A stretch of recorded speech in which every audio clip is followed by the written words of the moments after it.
You know, one of the things that I'm most often asked, not just on YouTube and stuff, or in emails and things like that, but actually by people that I work with, you know, and that is, why did I become a YouTuber? You know, why do I do this? Well, if you really want to know, I'll tell you. And the answer may surprise you. You ready? Come on, let's get into it.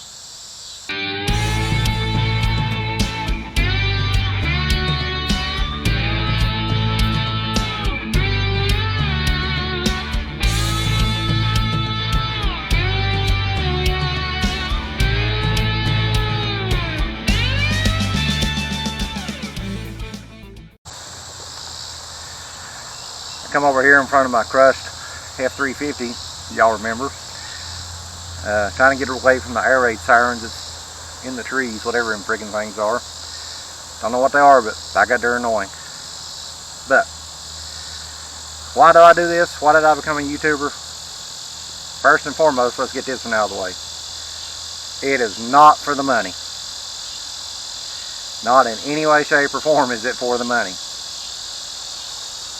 There is a lot of months I don't make anything for doing this. Nothing, not a dime. I don't have any sponsorships, anything like that. And a lot of months I don't even get paid for doing this. So I'm not doing this for the money. Am I doing it so I can have millions of adoring women at my feet and all my legions of fans can see me? Yeah, that's the... No. I mean, it's not a bad idea, or a bad thought. But that's not it either. I'm certainly not doing it for my health. Think about it. I don't have a garage. I'm out here in 90 to 100 degree weather, and I'm also out here in, you know, 20 and 30 degree weather doing this stuff. So it's definitely not for my health. Actually, the video of me rebuilding the front axle in my four-wheel drive, I was out here, that was in February, and I was just getting over COVID when I made that video. So there you go. Definitely ain't for my health.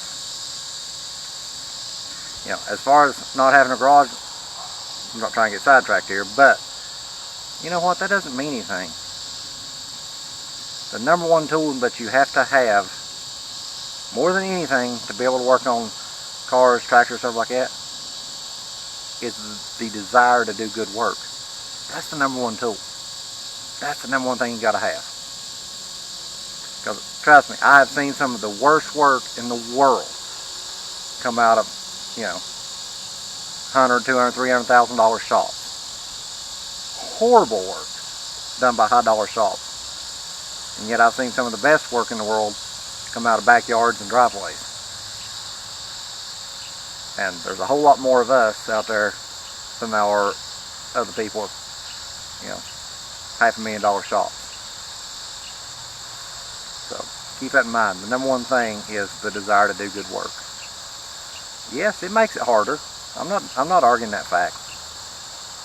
But you shouldn't let it stop you from doing good work. But the number one reason that I do this, you know, my dogs are my kids. I would have my dogs out here working on this stuff if, you know, they don't have thumbs.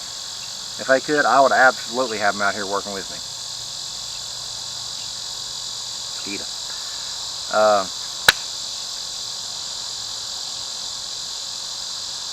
I don't know anybody around here that wants to learn this stuff. I mean, think about this for a minute. A lot of you think I'm older than what I really am.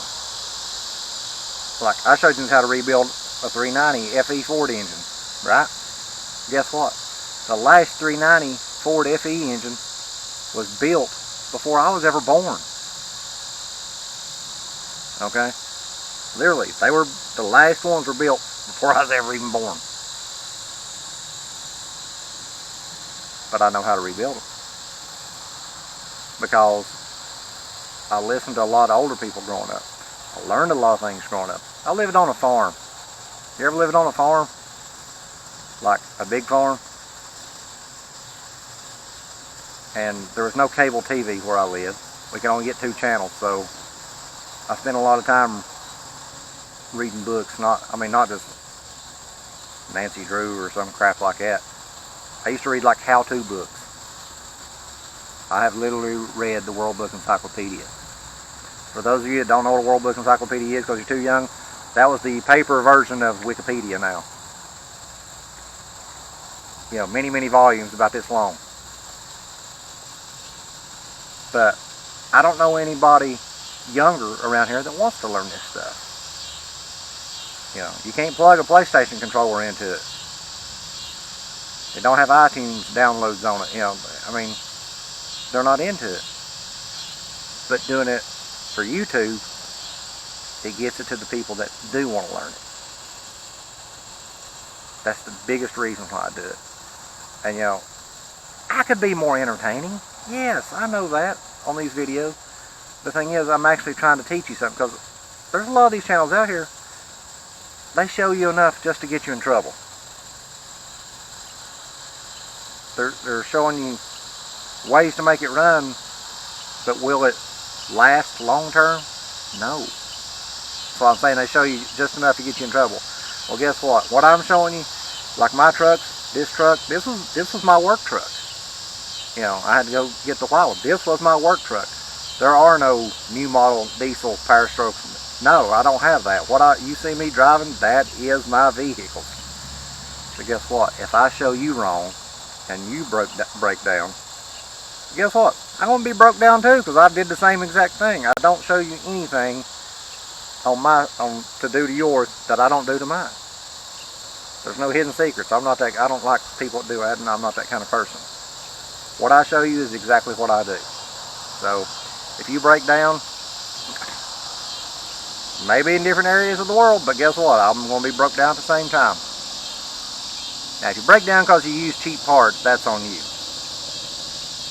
Okay? So, I hope this helps you understand why I do this. Because it helps me reach the people that do want to learn. I'd love to be able to, you know, have somebody help me around here and stuff, you know, and teach them stuff. I don't know anybody. So, this is the next best thing. And, you know, slowly but surely, my channel grows every day. You know, I'm not looking to be Logan Paul or, you know, some big multi-million subscriber YouTuber. No, I'm not looking for anything like that. I mean, don't get me wrong, that'd be great, but is that my goal? No. My goal is just to give you accurate information on this old stuff. Which brings me to another point. You will never see me doing like a lot of them do. When they get bigger, well, the first thing they do is start, you know, let's just call Summit or Jegs. Let's order $50,000 worth of parts and have it delivered to where everything just bolts together to drop an LS in it. That way I don't have to do that much. No. No. No. You will never. I don't care if I did have 1 million subscribers. You will never see me do that. I don't like it. I'm not going to do that. I will stay old school unless I am forced to change otherwise. Okay? I mean, that's just, we're staying old school. We're staying carbureted. We're staying distributors. I mean, that's just how it is on here. I will wave the carburetor flag as long as I can wave it. And no fuel injected swaps. Now don't get me wrong, I have no problem with fuel injection. Like that 89 Mustang I've got, that was a factory fuel injected car. Unfortunately, rats chewed the harness of it. I have no problem with factory fuel injection because it works good. But these aftermarket fuel injection systems, no, we ain't going down that road. So that's also my promise to you, that no matter how big I get, we're going to stay old school. Because let's face it, there's nothing that sounds like an old school pushrod V8. You know, turning high RPMs, roaring to life. There's nothing, I don't care what kind of fuel injection you got, nothing sounds like a quadrajet with all 4 barrels open. I mean, I'm sorry, but I like the simplicity and I like the sound. Now, there is one other goal that I do have. Well, I mean, it's actually really the only goal that I have, but there is one thing that I'd like to be able to do with this channel. And this one probably will surprise you. Let me show you. My other hope is right here. That's one of them. Come here. Come here. And there's the other one.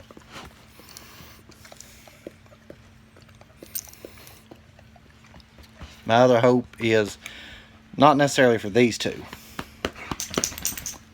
but I hope, you know, that I get big enough one day to where I can, you know, be able to donate to the Humane Society and do some good for animals that don't have loving homes.